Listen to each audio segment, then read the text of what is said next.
Hello बच्चों, let's read the question. The question says which of the following is not true about the nucleus.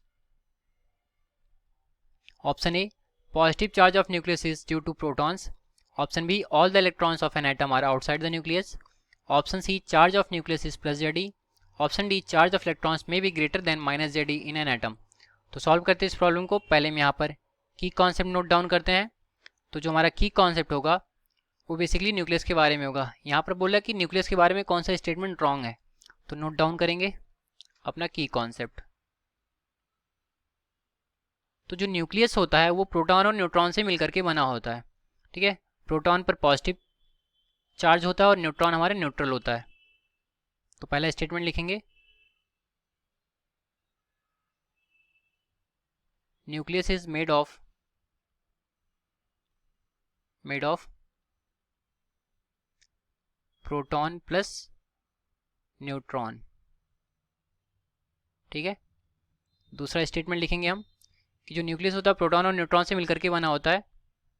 और दूसरा statement हो जाएगा हमारा जो इलेक्ट्रॉन्स होते हैं वो न्यूक्लियस के बाहर सर्कुलर पाथ पर मूव कर रहे होते हैं. ठीक है, एक कन्फर्म्ड ऑर्बिट में मूव कर रहे होते हैं, रिवॉल्व कर रहे होते हैं अराउंड न्यूक्लियस. तो इलेक्ट्रॉन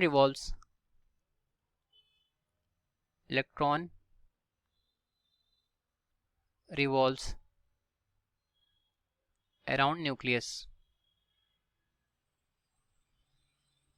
ठीक, ये दूसरा हो गया. और तीसरा हम देख लेते हैं कि जो इलेक्ट्रॉन्स प्रोटॉन और न्यूट्रॉन के हैं वो चार्जेस क्या होते हैं.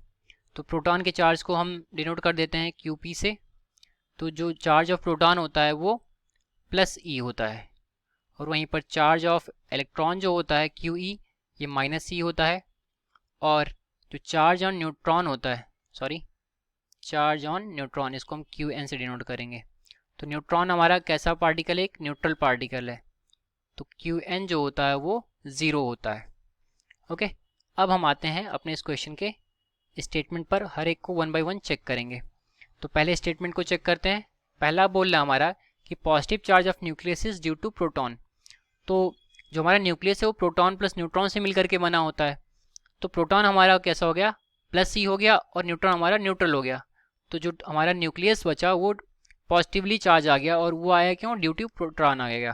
ठीक है, तो यहाँ पर लिखेंगे जो न्यूक्लियस है ये होता है प्रोटॉन प्लस न्यूट्रॉन से मिलकर के बना.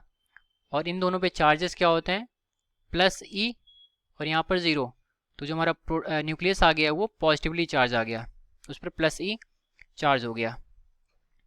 ठीक, और अगर एटॉमिक नंबर हमारे जो एटम है किसी मटेरियल का, जो हमने एटम लिया है उसका एटॉमिक नंबर Z है, तो जो न्यूक्लियस का चार्ज होगा वो प्लस ZE हो जाएगा. ठीक है, तो चार्ज ऑफ जो न्यूक्लियस होगा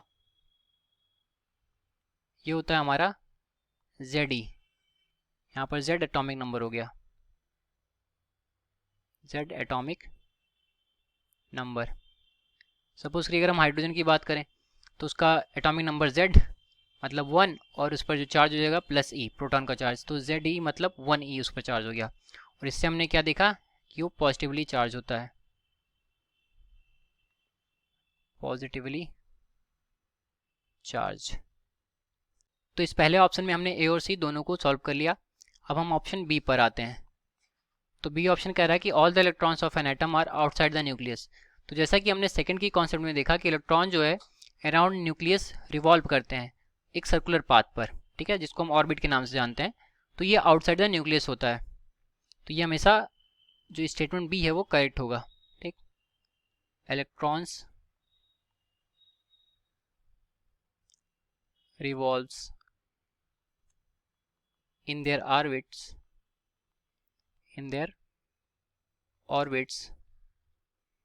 outside nucleus.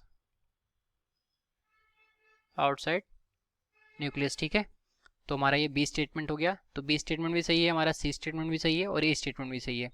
अभी आते हैं D स्टेटमेंट पे. ठीक है, तो D बोल रहा है कि जो चार्ज ऑफ इलेक्ट्रॉन होता है वो ग्रेटर देन माइनस ZE होता है. तो ये ऑप्शन हमारा गलत है, क्योंकि इलेक्ट्रॉन पर चार्ज कितना होता है, माइनस E होता है. और अगर एटॉमिक नंबर Z है तो माइनस ZE, बट ये उससे ज़्यादा नहीं हो सकता है. ठीक, चार्ज ऑन इलेक्ट्रॉन हमेशा कितना होता है, -e होता है। तो इस तरीके से क्वेश्चन के अकॉर्डिंग जो हमारा ऑप्शन सही है, मतलब क्वेश्चन बोला था कि नॉट ट्रू, तो नॉट ट्रू इसमें कौन सा है, हमारा ऑप्शन डी। तो हेंस ऑप्शन डी इज